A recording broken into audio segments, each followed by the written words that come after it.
पिछली बार योग वशिष्ठ में विश्वामित्र जी का श्री राम को तत्व ज्ञान संपन्न बताते हुए उनके सामने सुखदेव जी का दृष्टांत उपस्थित किया और सुखदेव जी का तत्व ज्ञान प्राप्त करके परमात्मा में लीन होने की विधि बताई। चालू हो गया पिछली बार मुमुक्षु व्यवहार प्रकरण। आज मुमुक्षु व्यवहार प्रकरण का दूसरा सर्ग है। विश्वामित्र जी का वशिष्ठ जी से श्री राम को उपदेश करने के लिए अनुरोध करना और वशिष्ठ जी का उसे स्वीकार कर लेना। क्या कह रहे हैं शब्द इसमें योग वशिष्ठ में? श्री विश्वामित्र जी कहते हैं, मुनीश्वरों, श्री रामचंद्र जी श्री विश्वामित्र जी कहते हैं, मुनीश्वरों, श्री रामचंद्र जी ने ज्ञातव्य वस्तु को प्राप्त पूर्णतः जान लिया है, क्योंकि इन शुद्ध बुद्धि वाले श्री राम को भोग अच्छे नहीं लगते। वे इन्हें रोग के समान प्रतीत होते हैं।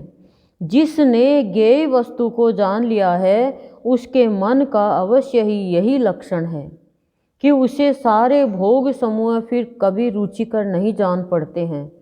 भोगों के चिंतन से अज्ञान जनित बंधन दृढ़ होता है और भोग वासना के शांत हो जाने पर संसार बंधन क्षीण हो जाता है।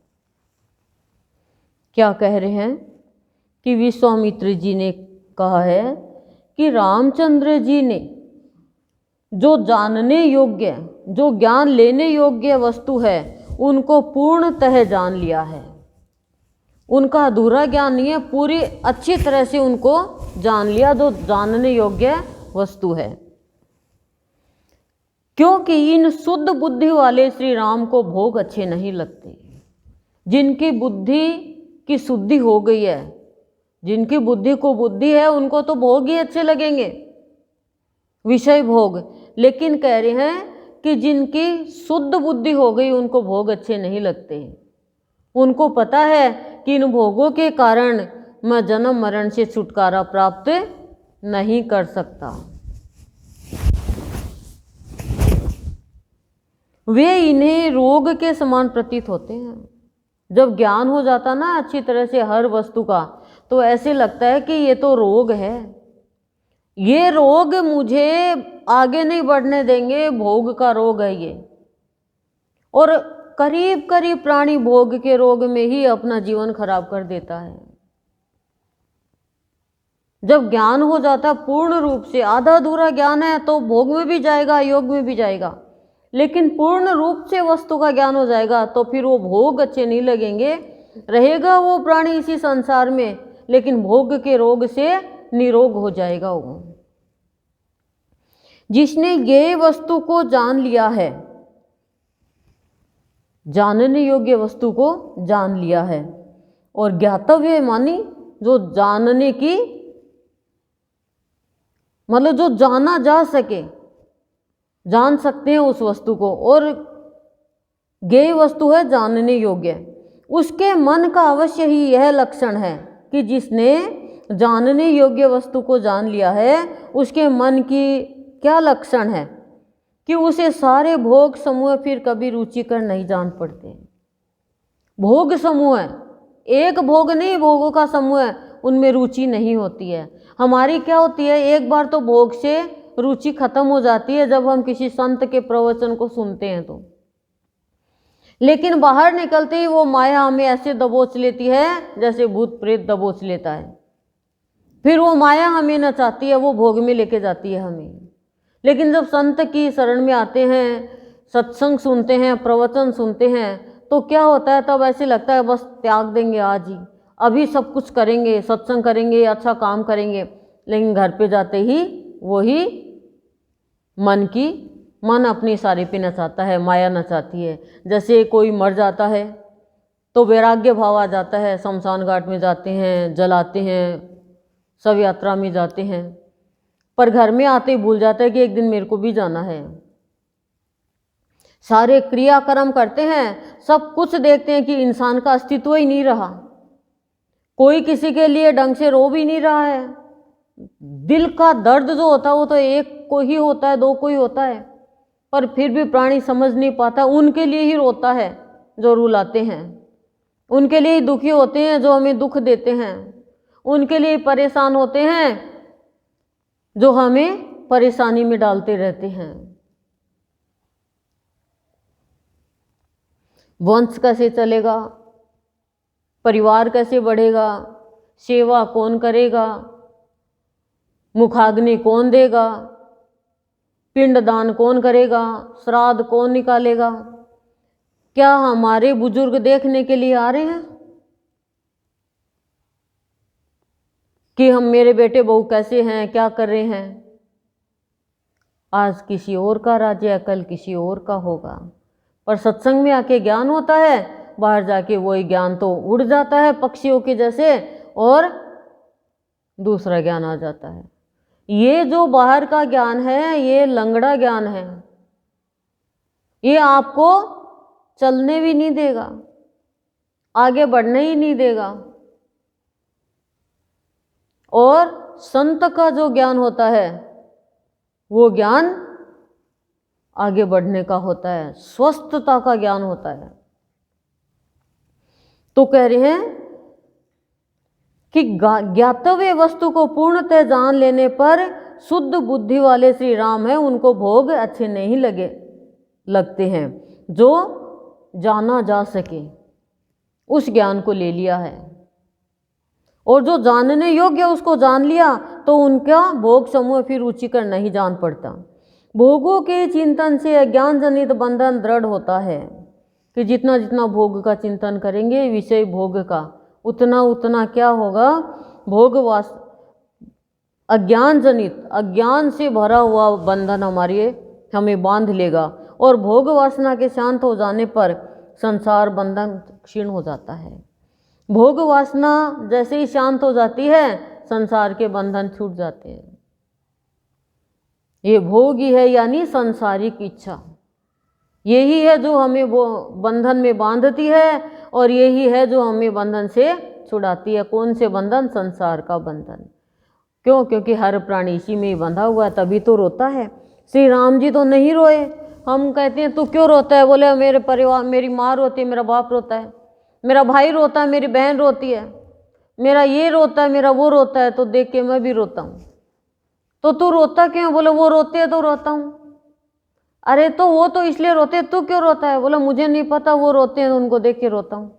ये है हमारी कहानी। तो अब आप देखो, कोई हमारा पड़ोसी रोएगा तो हमें जल्दी सी रोज नहीं आएगा, लेकिन हमारा प्रिय कोई रोएगा तो ऑटोमेटिक ही आंसू चलेंगे आंखों से। कहाँ आ गए हो? वो बंधन है। बंधन जरूरी है, लेकिन इतना बंधन भी नहीं कि हम भगवान को भूल जाएं, यहाँ आने के कारण को भूल जाएं। ये बंधन है, ये प्राणी को किधर का भी नहीं छोड़ता है, दलदल में फंस जाता है वो प्राणी। हम अपने कर्तव्य को नहीं भूल पाते। गुरुदेव ने इतना कहा कि तुमसे तो पशु पक्षी अच्छे कि बच्चे पैदा करते हैं, दूध पिलाते हैं, उनका लालन पालन करते हैं, फिर वो थोड़े से बड़े हो जाते हैं, उनको छोड़ देते हैं कि तुम अपना निर्वाह करो। और हम तो बच्चों के बच्चे जिंदा हैं जब तक उनके लिए बस। अब तो सोने की सीढ़ी चढ़ेंगे, चांदी की सीढ़ी चढ़ेंगे, उस सीढ़ी पे एक चींटी नहीं चढ़ सकती। उस पे कहाँ चढ़ पाओगे?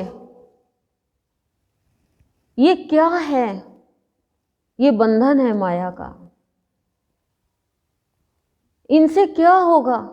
पोता हो गया, पड़ोता हो गया, पड़पोता हो गया, सड़पोता हो गया, लेकिन वो आपको बहुत शमशान घाट तक आपकी जय जयकार करते हुए लेके जाएंगे कि भाई पीछा छूटा बुढ़िया से, हैं, बुढ़े से पीछा छूटा।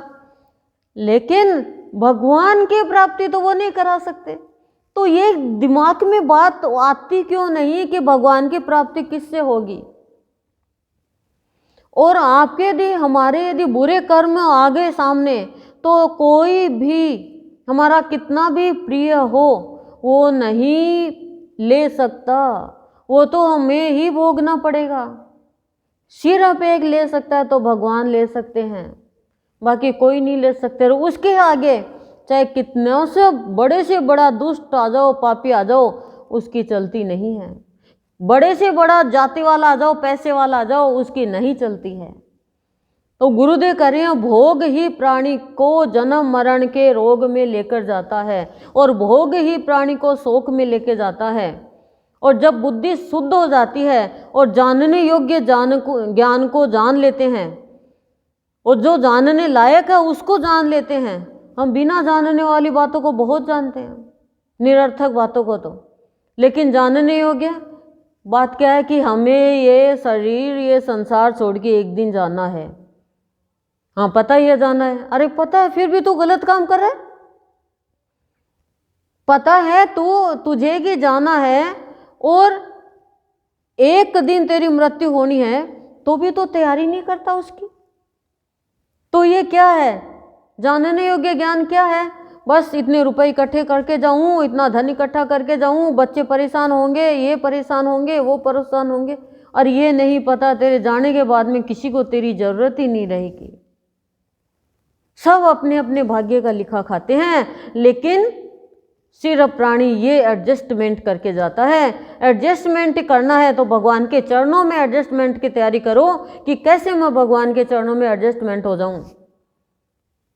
क्या करूं मैं ऐसा, कौन सा धन कमाऊं कि जिसमें जो मेरे भगवान के काम आ सके।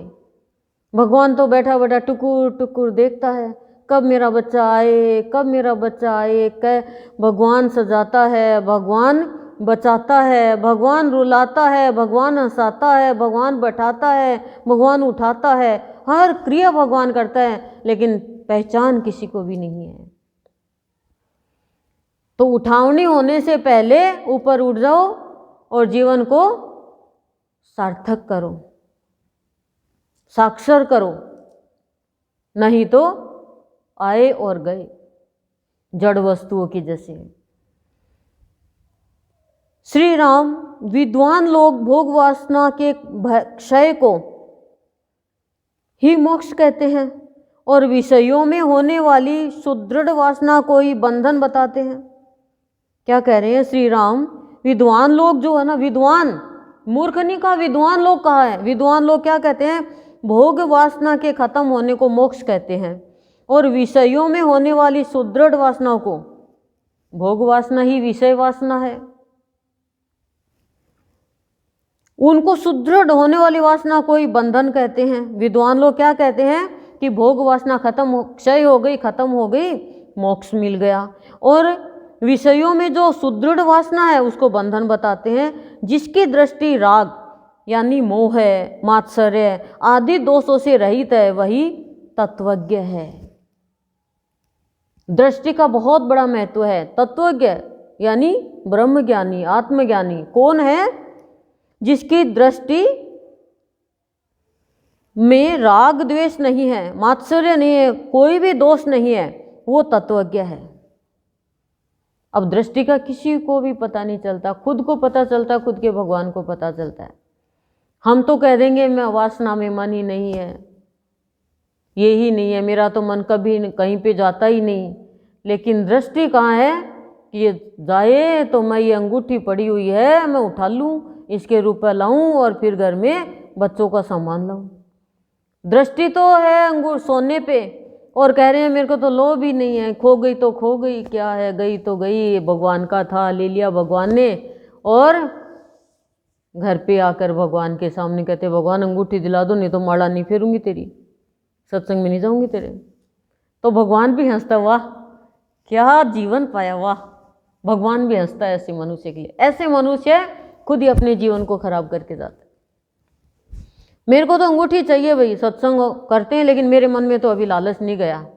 कोई नहीं कहेगा, क्या है, किसी का कुछ नहीं, कोई साथ जाएगा ही नहीं, क्या रोना क्या धोना, और अंदर से रो रहे हैं। ऐसा डुप्लीकेट जीवन जीते हैं सब। तो डुप्लीकेट जीवन जीने वाला डुप्लीकेट ही बन के रह जाता है, ओरिजिनल कभी नहीं बन पाता है। ओरिजिनल जीवन जियो ना। कौन क्या बिगाड़ सकता आप लोगों का? कौन बिगाड़ सकता बताओ? खुद ही प्राणी अपना बिगाड़ता है, खुद ही संवारता है। भगवान तो कर्म का फल देते हैं खाली, और वो भी कर्म अच्छे हैं तो भगवान भी कुछ नहीं कर सकते, और वो बुरे कर्म है तो भगवान क्या करेंगे। गरीबी आती है मनुष्य के पिछले जन्म के कारण, दुख आता है पिछले जन्म के कारण, सुख आता है पिछले जन्म के कारण। अब क्या कर सकते हैं, पीछे के कर्म तो आगे आएंगे, क्या कर सकते हैं। सत्संग से काट सकते हैं, भगवान का नाम लेकर काट सकते हैं, अच्छे कर्म करके काट सकते हैं। लेकिन हम अच्छे कर्म करने जाते हैं और किसी ने हमारे साथ में दुर्व्यवहार कर लिया तो अच्छे कर्म तो भूल गए और वहीं पे लड़ना चालू कर दिया। ये नहीं कहा कि मेरे पीछे जन्म का कर्म है इसलिए ऐसा हो रहा है। कोई भी किसी के साथ दुर्व्यवहार नहीं करता है, और जो करता भी है तो करने दो। आप अपने, हम अपने क्यों बुरे कर्म बांधे, लेकिन हम बांधते हैं क्यों बांधते हैं? क्योंकि राग रहित जीवन नहीं हुआ है, तत्वज्ञ नहीं बने हैं। उसी ने जानने योग्य वस्तु को जाना है और वही विद्वान है। जिसकी दृष्टि में राग रूपी दोष नहीं है, उसी ने जानने योग्य वस्तु को जाना है और वही विद्वान है। विद्वान वो नहीं है जो ग्रंथों का बड़ा बड़े बातें कहता है, अध्ययन करता है और कहा वाह प्रभु आप तो बहुत विद्वान हो, आप तो बहुत विद्वान हो। क्यों? क्योंकि एक को विद्वान कहेंगे, सामने वाला कहेगा मैं विद्वान हूँ, दूसरे को कहते हैं उसके अंदर राग द्वेष आ जाएगा, तो वो विद्वान नहीं है। उस महात्मा पुरुष को भोग हठात अच्छे नहीं लगते, उसको कोई भी भोग हठपूर्वक अच्छे नहीं लगते। जो मिला है उसको वो भगवान का प्रसाद मानता है। जैसे मरुभूमि में लता नहीं उगती, उसी प्रकार जब तक जानने योग्य तत्व का कुछ भी ज्ञान नहीं होता तब तक मनुष्य के हृदय में विषयों की ओर से वैराग्य नहीं होता। जब तक उसकी विशेषता, उसकी कमजोरी, उसके गुण अवगुण नहीं जानोगे तब तक वैराग्य नहीं आएगा, और जानेंगे तब तक तो उसके अंदर फंसते जाएंगे, तब तक तो फंसते जाएंगे अंदर। और ये जो धन है ना, बाहर का धन, ये अच्छे अच्छों का मन डिगमिगा देता है, अच्छे अच्छों के मन को बेईमान बना देता है, छल कपट सिखा देता है, अच्छों अच्छों का ईमान उड़ जाता है, कुछ नहीं कर सकते, फिर पछताते रह जाते हैं। और पता है साथ कुछ नहीं जाएगा, लेकिन हम कहते हैं साथ सब कुछ जाएगा। स्थूल नहीं जाएगा, लेकिन जो भाव फैलाया है, जो कर्म किया है, जो दुर्गंध फैलाई है, जो सुगंध फैलाई है, जो भी कुछ किया है वो हमारे साथ जाएगा। हमारे किए हुए कर्म कैसे कहते हैं साथ नहीं जाएगा। कहने का तात्पर्य ये स्थूल का जो इकट्ठा कर रहे हैं हम, ये नहीं जाएगा साथ में, लेकिन वो सब कुछ साथ में जाएगा जो हमने चेतन, अवचेतन, अतिचेतन मन से धारण कर रखा है। तो कह रहे हैं मरुभूमि में लता नहीं उगती। जिसका हृदय ही सूखा है उसमें भाव कहाँ से उगेगा? कितना ही डालो चाहे बीज डालने वाला, लेकिन वो बीज भी खराब हो जाएगा। नहीं तो इतना राउंड हो गया अमृतवाणी का भाव, निर्जन की अमृतवाणी का इतने राउंड हो गए, क्यों नहीं वो सहस्त्र गुणा हो पा रही है? क्यों नहीं वो भाव प्रदान कर पा रही है? क्यों नहीं हृदय खुल पा रहा है? क्योंकि मरुभूमि है ना। मरुभूमि क्योंकि मरुभूमि के लिए, भूमि के टुकड़े के लिए तो क्या होगा? लड़ाई किस चीज की? भूमि की तो लड़ाई हुई थी महाभारत की, एक भूमि का टुकड़ा ही तो देना था। तो कह रहे हैं मरुभूमि, मरु में भूमि के लिए, चाहे परिवार पूरा का पूरा खत्म हो जाए लेकिन भूमि चाहिए। और क्या है? कुछ नहीं उग सकता, अच्छाई नहीं आ सकती उसमें।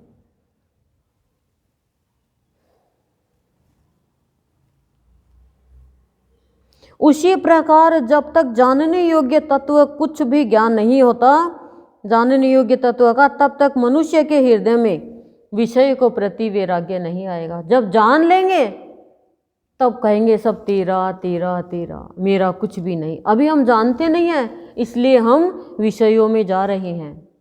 अब हमें पता चल जाएगा ये जहर है, ये अमृत है, तो हम जहर की तरफ नहीं जाएंगे। पता ही नहीं है तो हम जहर को पकड़ेंगे।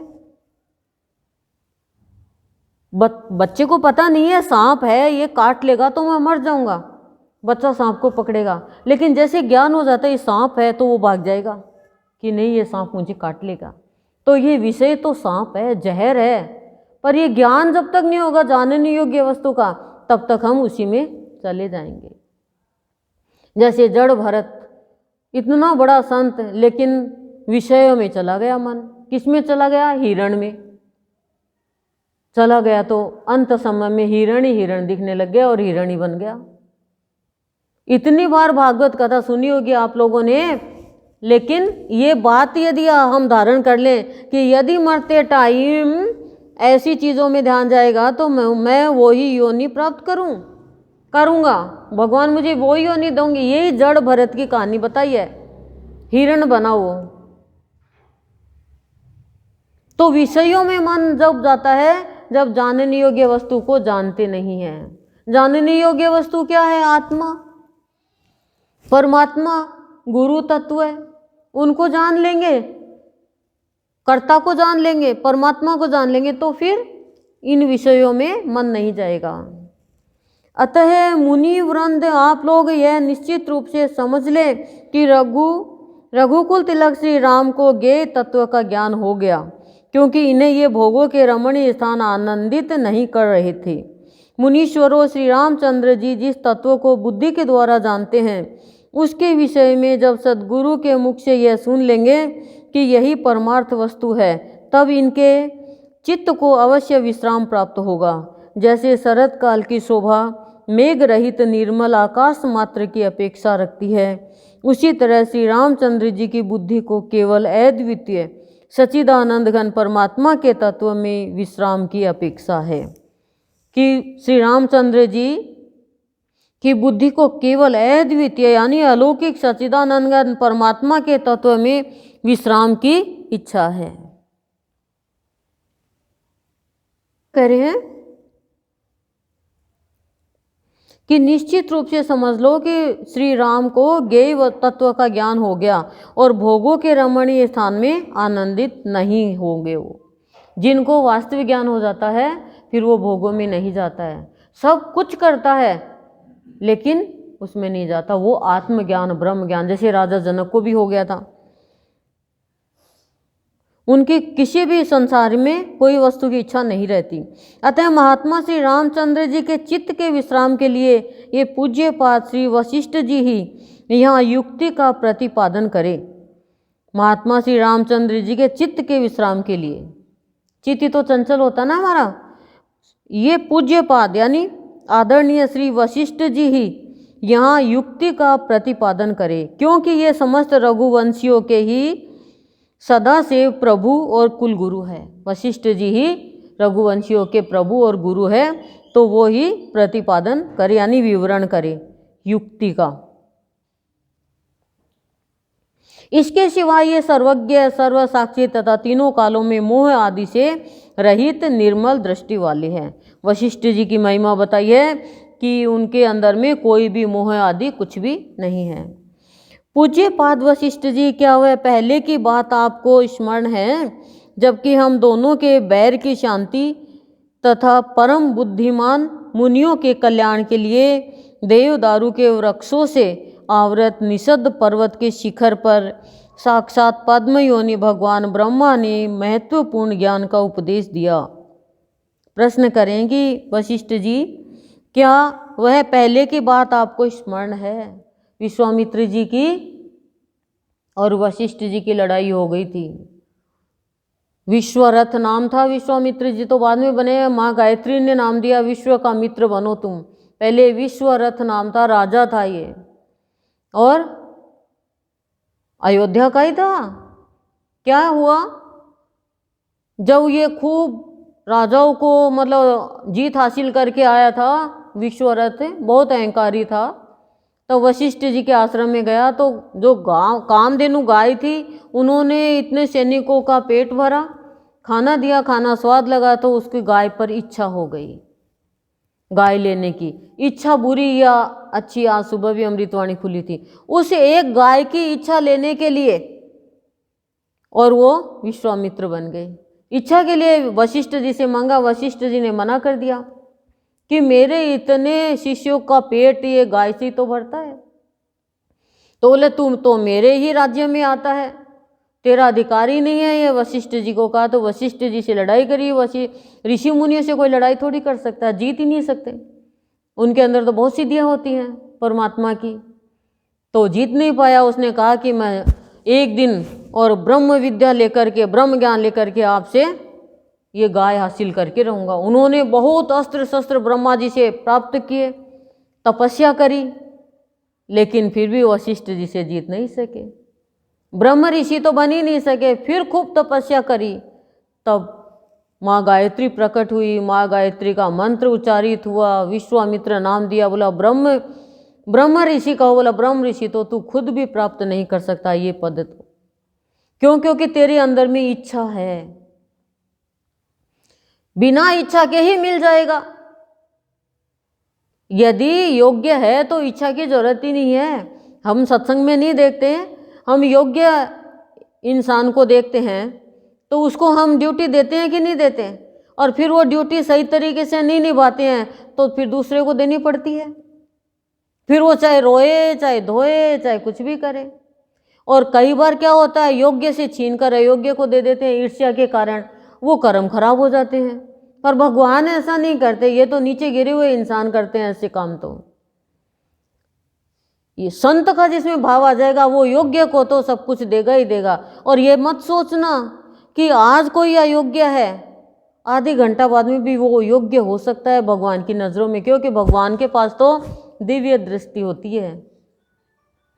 तो हम ये सोचें भाई आज तो अयोग्य है, आज तो ये इसमें अच्छे काम नहीं कर रहा, अच्छी सोच नहीं रख रहा, लेकिन कब अयोग्य योग्य हो जाए और कब योग्य अयोग्य हो जाए कुछ नहीं पता चलता रहा। हम तो क्या कहेंगे, अरे देख इसको कैसे दे दिया, ये तो इस लायक ही नहीं है, ये तो इस लायक ही नहीं है, इसमें तो योग्यता ही नहीं है। अरे कुछ योग्यता देखिए तभी तो भगवान ने दिया होगा ना कुछ। पर हम क्या, हम तो अपनी बुद्धि से तोलते हैं और भगवान हृदय से तोलते हैं, दिल से तोलते हैं। और हृदय से तोल कर बोलते हैं तो कोई भी गलत बात नहीं बोली जाती, और बुद्धि से तोलकर बोलते हैं तो कभी सही बोलेगा कभी गलत बोलेगा, लेकिन वो उसमें अपना प्रॉफिट देखेगा, दूसरे का नहीं देखेगा, दूसरे की तो हानि देख पाएगा। जब बुद्धि की शुद्धि हो जाती है तो फिर जीवन सुंदर बनता है। तो हुई लड़ाई, लेकिन जीत तो विश्वामित्र जी की हुई। फिर एक दिन तो मारने के लिए चले गए विश्वामित्र जी वशिष्ठ जी को। उस समय भी विश्वामित्र जी की बड़ाई करे थे, उनको तो पता था आ गया है कुल्हाड़ी लेकर के, तो विश्वामित्र जी चरणों में गिर गए। क्या बोले, वशिष्ठ जी की पत्नी अरुंधति बोलती है कि आज चंद्रमा की चांदनी देखो कितनी अच्छी लग रही है। बोले इसकी चांदनी कुछ भी नहीं जितनी विश्वामित्र की है। विश्वामित्र जी तो मारने के लिए छुप रहे थे कि सोए और मारूं। विश्वामित्र जी ने कुल्हाड़ी नीचे डाल दी, चरणों में गिर गए कि मैं तो आप हत्या करने आया था, मारने आया था आपको। पुत्रों को भी मार दिया, वशिष्ठ जी के पुत्रों को भी मार दिया विश्वामित्र ने। क्षत्रिय था, फिर ब्रह्म ऋषि बना, ब्रह्म ऋषि यानी ब्राह्मण कुल का बना।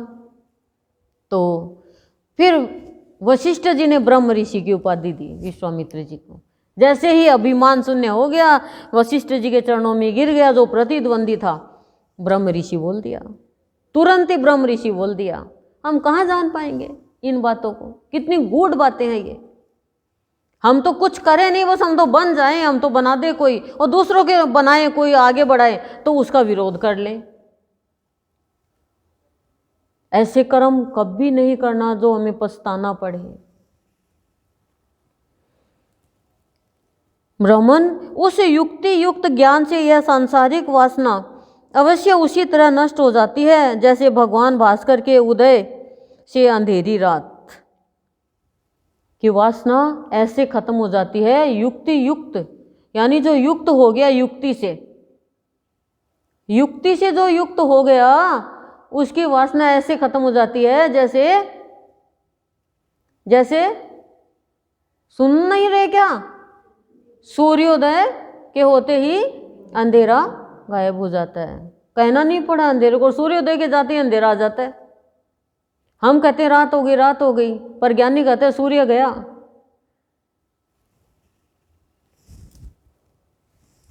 विप्रवर, आप उसी युक्त युक्त ज्ञेय वस्तु का अपने शिष्य श्री राम को शीघ्र उपदेश दीजिए, जानने योग्य वस्तु का उपदेश दीजिए जल्दी, जिससे ये विश्राम यानी शांति को प्राप्त करे। इसमें आपको अधिक परिश्रम नहीं करना पड़ेगा, क्योंकि श्री रामचंद्र जी सर्वदा निष्पाप है। जो निष्पापी है उसको ज्ञान देने में, जानकारी कराने में ज़्यादा टाइम नहीं लगता है। जिसने स्वर व्यंजन सीख रखे हैं उनको मात्रा सिखाने में ज़्यादा टाइम नहीं लगता है, लेकिन पहले स्वर व्यंजन ही नहीं आते हैं तो मात्रा कैसे सीखेंगे। जो पापी है उसको पहले शुद्ध करना पड़ता है, पाप जल्दी से शुद्ध होता नहीं है, उसमें तो टाइम लगता है। छोटा मोटा पाप तो शुद्ध हो जाता है, पुण्य में बदल जाता है, लेकिन गुरुदेव ने बताया संतमणि में कि एकदम ही चिकना ही कपड़ा है, कई वर्षों से पड़ा हुआ, उसको तो टाइम लगेगा, गर्म पानी में डालना पड़ेगा 2-3 बार, तब जाके साफ होगा। अतः जैसे निर्मल दर्पण में बिना यत्न के ही मुंह का प्रतिबिंब दिखाई देने लगता है, उसी प्रकार से रामचंद्र जी को अनायास यानी बिना ही कोई चेष्टा के ज्ञेय वस्तु का बोध एवं विश्राम प्राप्त हो जाएगा। कोई भी परिश्रम नहीं करना पड़ेगा, विश्राम बिन और विश्राम मिल जाएगा उनको। क्यों? क्योंकि वो निष्पाप है। महात्मन, वही ज्ञान, वही शास्त्रार्थ और वही पांडित्य सार्थक एवं प्रशंसित है, जिसका वैराग्य युक्त उत्तम शिष्य के लिए उपदेश दिया जाता है। वही पांडित्य, वही शास्त्रार्थ, लोग बहुत पांडित्य दिखाते हैं, बहुत शास्त्रों का ज्ञान बताते हैं, और वही सार्थक और प्रशंसा करने वाला वही है जिसका वैराग्य युक्त, जो वैराग्य से युक्त है और उत्तम शिष्य के लिए उपदेश दिया जाता है। वही पांडित्य, वही शास्त्रार्थ उत्तम है। बोले नहीं तो वैराग्य है नहीं, राग भरे हुए हैं, शिष्य काम का नहीं है, तो देते रहो, बोलते रहो, टाइम पास करते रहो, क्या फर्क पड़ता है। जिसमें वैराग्य नहीं है तथा जो शिष्य भाव से रहित है, उसे जो कुछ भी उपदेश दिया जाता है वह कुत्ते के चमड़े से बने हुए कुप्पे में रखे हुए गाय के दूध की भांति अपवित्रता को प्राप्त हो जाता है। कितनी छोटी बात कह दी कि जिस शास्त्रार्थ और पांडित्य में वैराग्य नहीं है और शिष्य भाव से रहित है, जिसमें शिष्य का भाव ही नहीं है, बस खाली बड़ाई का, अभिमान का भाव है, उसे जो कुछ भी उपदेश दिया जाता है वह कुत्ते के चमड़े से बने। शिष्य भाव का मतलब क्या होता है? ग्रहण करने की शक्ति, शीश झुकाकर चलना, निमित्त, मैं कुछ नहीं। कुत्ते के चमड़े से बने हुए कुप्पे में रखे हुए गाय के दूध की भांति अपवित्रता को प्राप्त हो जाता है कि गाय का दूध निर्मल है, लेकिन कुत्ते के चमड़े से बना कुप्पा, उसमें गाय का दूध डाल दिया तो अपवित्र हो गया। वो ऐसे अपवित्र हो जाता है जिसमें वैराग्य नहीं है और शिष्य से रहित है, शिष्य के भाव से। जहां आप जैसे वीतराग, निर्भय, क्रोध शून्य, अभिमान रहित तथा निष्पाप महापुरुष तत्व ज्ञान का उपदेश देते हैं, वहां तत्काल बुद्धि को विश्राम प्राप्त होता है। कि जो उपदेश देने वाले वीतराग है, जिसमें कोई राग नहीं है, निर्भय है, किसी तरह का डर नहीं है, क्रोध से एकदम क्रोध शून्य यानी क्रोध सुई की नोक जितना भी नहीं है, अभिमान एकदम रहित है, जरा सा भी अभिमान नहीं है, निष्पाप है, वो महापुरुष तत्व ज्ञान का उपदेश देते हैं, वहाँ तत्काल बुद्धि को विश्राम प्राप्त होता है जो सुनता उसके। गाधी नंदन, गाधी मतलब विश्वामित्र के पिता का नाम, विश्वामित्र के ऐसा कहने पर व्यास और नारद आदि उन सभी मुनियों ने साधु साधु कहकर उनके उस कथन की बुरी बुरी प्रशंसा की। कि विश्वामित्र जी ने ये सारी बात बताई तो सभी मुनियों ने उनकी प्रशंसा करी। तत्पश्चात राजा दशरथ के बगल में बैठे हुए ब्रह्मा जी के पुत्र महातेजस्वी भगवान वशिष्ठ मुनि ने, जो ब्रह्मा जी के समान ही ज्ञान विज्ञान से संपन्न थे, उन्होंने कहा, ब्रह्मा जी के पुत्र विश्वामित्र जी जो महातेजस्वी वशिष्ठ जी है, उन्होंने कुछ शब्द कहे। ज्ञान और विज्ञान से संपन्न थे विश्वामित्र जी। ज्ञान से तो सभी होते हैं, विज्ञान से भी संपन्न थे वो, विशेष ज्ञान से, साइंस के ज्ञान से। श्री वशिष्ठ जी बोले, मुने, आप जिस कार्य के लिए मुझे आज्ञा दे रहे हैं उसे मैं बिना किसी विघ्न बाधा के आरंभ कर रहा हूँ। क्या काम दिया विश्वामित्र जी ने वशिष्ठ जी को कि श्री राम को आप उपदेश दो, जानने योग्य वस्तु की जानकारी कराओ। तो बिना विघ्न बाधा के आरंभ कर रहा हूं, आपने मुझे जो आज्ञा दी। शक्तिशाली होकर भी संतों की आज्ञा का उल्लंघन करने में कौन समर्थ हो सकता है?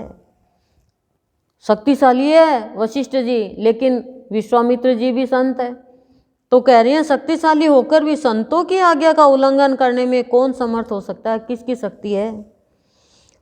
अभिमानी व्यक्तियों की है, वो नहीं मानते संतों को। पूर्व काल में निषद पर्वत पर पूजनीय पद्मयोनि ब्रह्मा जी ने संसार रूपी भ्रमर को दूर करने के लिए जिस ज्ञान का उपदेश किया था वह सब अविकल रूप से मुझे याद है। क्या कह रहे हैं कि पूर्व काल में निषद पर्वत पर पूजनीय पद्मयोनि यानी कमल के फूल पर ब्रह्मा जी विराजमान हैं, उनको संसार रूपी भ्रम को दूर करने के लिए, कि संसार का भ्रम कैसे दूर होगा, वो दूर करने के लिए जिस ज्ञान का उपदेश किया था वशिष्ठ जी को, वह सब संदेह रहित मुझे याद है। संदेह नहीं, उसमें विश्वास के साथ मुझे याद है। अब आगे बताएंगे इसका वर्णन। आज सर्ग 2 पूरा हुआ मुमुक्षु व्यवहार प्रकरण का। अगली बार है जगत की भ्रम रूपता एवं मिथ्यात्व का निरूपण, सदेह और विदेह मुक्ति की समानता तथा शास्त्र नियंत्रित पौरुष की महत्ता का वर्णन।